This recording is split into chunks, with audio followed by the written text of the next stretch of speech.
Nah,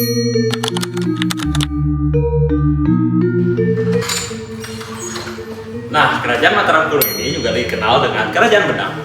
Kerajaan Mataram Kuno merupakan kerajaan Hindu Buddha besar di Nusantara yang berdiri sekitar abad ke-8 Masehi. Kerajaan ini awalnya berpusat di Jawa Tengah, tepatnya di Lembah Sungai Progo dan Bengawan Solo, yang terkenal dengan subur dan strategis. Tempat yang strategis ini sangat mendukung perkembangan politik, ekonomi, dan budaya di kerajaan tersebut.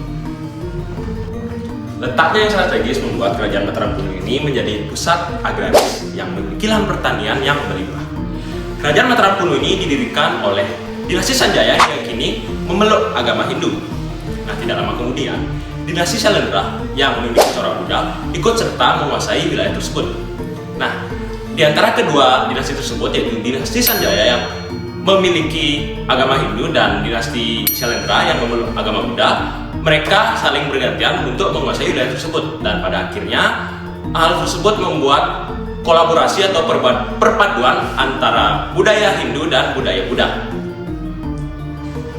Nah, raja pertama yang menjabat di Kerajaan Mataram Kuno bernama Rakai Mataram Sang Ratu Sanjaya yang berasal dari dinasti Sanjaya yang menjabat sejak tahun 732 Masehi hingga 760 Masehi. Raja Sanjaya ini mendirikan Kerajaan Mataram Kuno sejak ia berhasil mengalahkan kerajaan-kerajaan kecil dari masa sebelumnya. Berdasarkan proses Ticanggal pada tahun 732 Masehi, ia dicatat sebagai penguasa yang memeluk agama Hindu yang fokus kepada Dewa Siwa. Raja Sanjaya ini memfokuskan pemerintahannya di Pegunungan Dieng, dikenal dengan religius dan strategis. Pada masa penguasaannya, Raja Sanjaya berhasil memperluas wilayah kekuasaannya, mempersatukan daerah-daerah kecil di wilayah Jawa Tengah, dan memulai pembangunan Candi Hindu. Raja yang kedua bernama Sri Maharaja Rakai Panangkaran yang berasal dari dinasti Sanjaya. Ia menjabat dari tahun 760 Masehi hingga 780 Masehi. Rakai Panangkaran ini dikenal sebagai raja yang memiliki toleran yang sangat tinggi terhadap pengaruh budaya Buddha. Ia diduga memberikan beberapa wilayah kekuasaannya kepada dinasti Syailendra yang mulai berkembang di wilayah Jawa Tengah. Ia juga memberikan izin untuk membangun candi-candi yang bercorak Buddha, contohnya Candi Borobudur. Hal ini membuat timbulnya keharmonisan antara budaya Buddha dan Hindu. Kebijakan ini menandai dimulainya hubungan baik antara kedua agama besar tersebut di Kerajaan Mataram Kuno. Nah, raja yang ketiga bernama Sri Maharaja Rakai Panunggalan yang juga berasal dari dinasti Sanjaya yang mulai menjabat sejak tahun 780 hingga 800 Masehi. Rakai Panunggalan ini berupaya untuk menjaga stabilitas kerajaannya di tengah pengaruh besar dari dinasti Syailendra. Pada masa pemerintahannya, candi-candi yang bercorak Buddha juga mulai dibangun yang merupakan bagian dari proyek besar dinasti Syailendra. Contohnya yaitu Candi Mendut dan Candi Pawon. Ia juga berkontribusi dalam mendukung perkembangan budaya dan kerukunan antar agama demi menjaga kerukunan agama di Kerajaan Mataram Kuno. Nah, akhirnya dominasi raja yang berasal dari dinasti Sanjaya berakhir, di mana raja yang keempat berasal dari dinasti Syailendra yang bernama Sri Maharaja Rakai Warak. Ia menjabat dari tahun 800 hingga 820 Masehi. Ia dikenal sebagai penganut agama Buddha Mahayana, di mana pada masa pemerintahan Rakai Warak ini, dinasti Syailendra berhasil mencapai puncak pengaruhnya di Jawa Tengah. Dan Rakai Warak ini berhasil memperkuat kekuasaan dinasti Syailendra dan mulai membangun candi-candi bercorak Buddha berskala besar. Nah, raja yang kelima bernama Sri Maharaja Rakai Gadong. Ia berasal dari dinasti Syailendra yang menjabat dari tahun 820 hingga 840 Masehi. Ia merupakan salah satu raja besar yang berasal dari dinasti Syailendra, di mana ia melanjutkan pembangunan Candi Borobudur yang menjadi salah satu karya monumental dalam sejarah Indonesia. Ia juga menjadikan Jawa Tengah sebagai pusat perkembangan agama Buddha.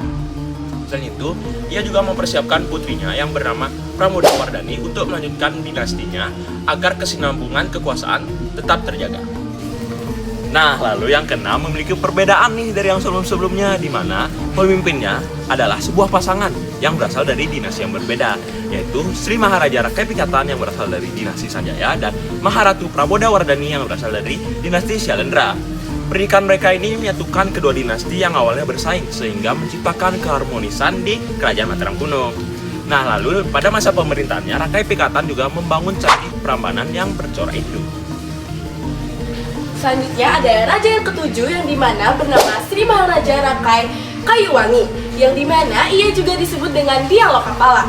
Dia Lokapala ini juga menerima tahta di dinasti Sanjaya pada abad 856 Masehi hingga 882 Masehi. Pada pemerintahan beliau, terdapat beberapa konflik internal di kerajaannya, namun ia dapat menangani permasalahan tersebut. Selanjutnya yang ke-8 ada bernama Sri Maharaja Rakai Watuhumalang, yang dimana ia juga menerima tahta di dinasti Sanjaya pada abad 882 hingga 898. Pada pemerintahan beliau sudah terbentuknya beberapa perdamaian. Selanjutnya ada raja yang ke-9 yang bernama Sri Maharaja Rakai Watukura, yang biasa disebut dengan Dia Belitung.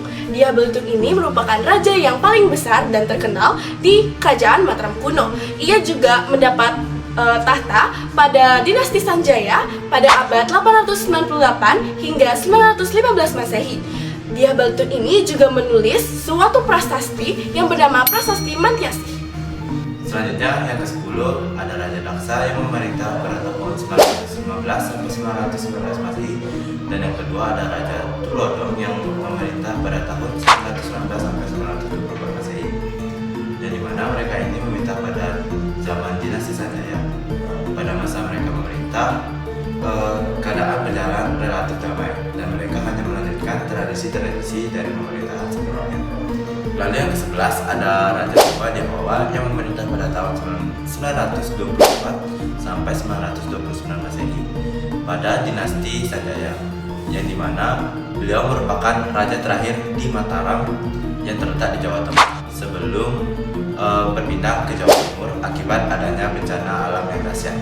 Yang ke-12 ada Raja Hino di sana atau biasa dijuluki dengan Sindo, dan beliau memerintah pada tahun 929 Masehi sampai 947 Masehi di dinasti Isyana. Beliau merupakan tokoh yang memindahkan kerajaan Mataram di Jawa Tengah ke Jawa Timur dan mendirikan dinasti Isyana yang akan melanjutkan dari kelanjutan dinasti Sanjaya. Lalu yang ke-13 ada Sri Lokapala dan Sri Isana Tunggawijaya yang memimpin Mataram kuno pada tahun 947 Masehi.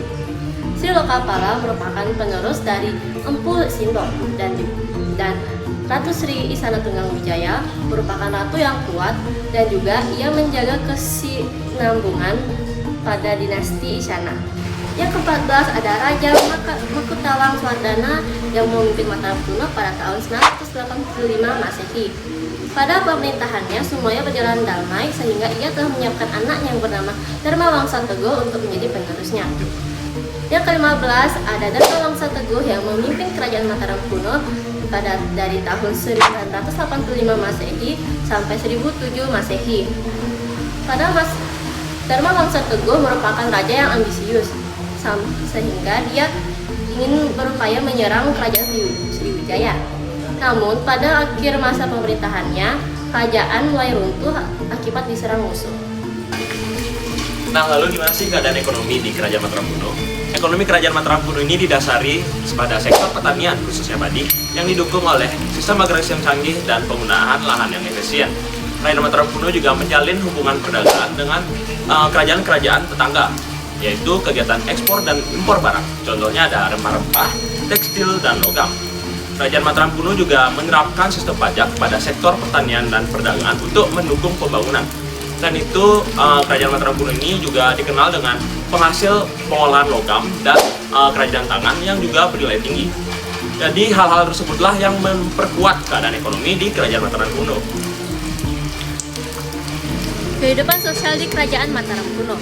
Kehidupan sosial di Kerajaan Mataram kuno itu ditandai dengan pembagian beberapa kasta seperti kasta Brahmana, kasta Ksatria, kasta Waisya, dan kasta Sudra. Masyarakat di Kerajaan Mataram kuno bisa dibilang kompleks dan tumpang tindih. Lalu ada kehidupan politik dari Kerajaan Mataram kuno. Nah, kerajaan Mataram kuno ini memiliki dinasti yang dibagi menjadi 3. Yang pertama ada dinasti Sanjaya yang beragama Hindu terletak di Jawa Tengah bagian utara. Yang kedua ada dinasti Syailendra yang beragama Buddha terletak di Jawa Tengah bagian selatan. Yang ketiga ada dinasti Shana yang beragama Hindu terletak di Jawa Timur. Nah, dikutip dari buku Kehidupan Praaksara Masa Hindu-Buddha dan Masa Islam oleh karya Woro Satyawati, terdapat dinasti Syailendra dan dinasti Sanjaya saling berebut pengaruh dan saling memerintah bersama-sama. Namun karena faktor bencana ataupun wabah penyakit harus memindahkan mereka dari Jawa Tengah ke Jawa Timur dan dibuatlah dinasti Isyana yang dipimpin oleh Empu Sindok. Lalu yang terakhir, kebudayaan di kerajaan Mataram kuno ini bernilai sangatlah tinggi. Terdapat banyak sekali prasasti-prasasti dari peninggalan kerajaan Mataram kuno yang mungkin dapat mencapai hitungan ratusan. Dan juga banyak sekali peninggalan-peninggalan seperti candi-candi yang masih berdiri dengan megah hingga saat ini. Salah satu contohnya yaitu ada Candi Borobudur dan juga Candi Prambanan. Peninggalan kebudayaan dari kerajaan Mataram kuno ini juga mengembangkan seni sastra dan juga seni pertunjukan. Salah satu contohnya yaitu Kitab Ramayana Kawin yang diduga berasal dari pemerintahan Raja Dyah Balitung.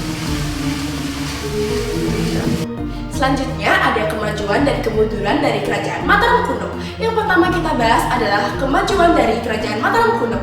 Kerajaan Mataram kuno merupakan kerajaan yang memiliki peninggalan candi-candi megah seperti Candi Prambanan, Candi Borobudur, Candi Kalasan, dan Candi Sewu, yang dimana ini sangat membanggakan Indonesia di mata dunia.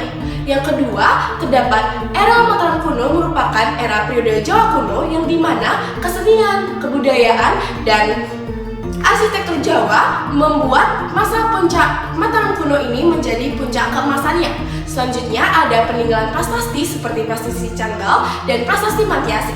Prasasti Canggal berisi pendirian lingga atau simbol dari Dewa Siwa yang dibuat oleh Raja Sanjaya. Selanjutnya ada prasasti Mantiase yang dimana isinya silsilah raja-raja sebelum Raja Dyah Balitung. Dan yang terakhir terdapat kekuasaan pada Raja Rakai Penangkaran dan Raja Dyah Balitung pada abad 760 Masehi hingga 910 Masehi, yang dimana ini merupakan puncak dari peradaban Jawa kuno. Pada masa inilah dibuatnya candi-candi megah seperti Candi Prambanan ataupun Candi Borobudur itu sendiri.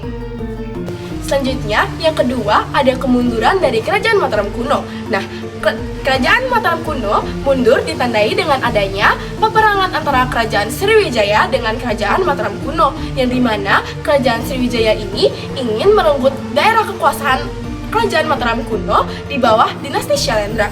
Hal ini ditandai juga dengan adanya pernikahan antara Raja Rakai Pikatan yang beragama Hindu dinaungi oleh kerajaan Mataram kuno bersama dengan Sri Pramodarwani yang beragama Buddha yang berada di kerajaan Sriwijaya. Padahal tujuan dari pernikahan antara kedua raja dan putri ini dikarenakan ingin menyatukan antara kekerabatan agama Hindu dengan agama Buddha. Selanjutnya terdapat letusan Gunung Merapi pada tahun 1080, terdapatnya juga wabah penyakit ataupun kepercayaan yang dimana ini menyebabkan kerajaan Mataram kuno dipindahkan ke Jawa Timur. Selanjutnya ada pergeseran perekonomian maritim yang dimana kerajaan Mataram kuno ini dipindahkan ke dekat Sungai Brantas, yang dimana ini juga lebih ideal dibandingkan daerah keadaan Kedu dan Skewu, yang dimana juga pada Sungai Brantas ini merupakan lajur pelabuhan perdagangan rempah Maluku.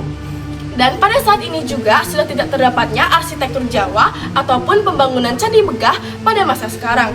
Dan yang terakhir ada peristiwa pralaya ataupun bencana Mataram. Nah, selanjutnya ada peninggalan-peninggalan dari kerajaan Mataram kuno. Peninggalan-peninggalan dari kerajaan Mataram kuno ini tidak hanya mencerminkan kejayaannya di masa lalu, namun juga mempunyai banyak sekali warisan budaya yang sangat kaya dan juga mendalam. Peninggalan-peninggalan dari kerajaan Mataram kuno ini juga merupakan salah satu pusat dari kekuatan dan kebudayaan yang ada di wilayah Nusantara. Contoh-contoh peninggalan yang ada di Mataram kuno itu terdapat banyak sekali monumental-monumental, arsitektur yang sangat megah, dan juga banyak sekali terdapat catatan sejarah yang menjadi saksi bisu adanya peradaban dan perkembangan di daerah Jawa. Contoh-contoh dari peninggalan-peninggalan tersebut ada Candi Sewu, Candi Pawon, Candi Borobudur, Candi Prambanan, Prasasti Sujomertu, Prasasti Canggal, dan juga banyak sekali arsitektur dan relief-relief lainnya.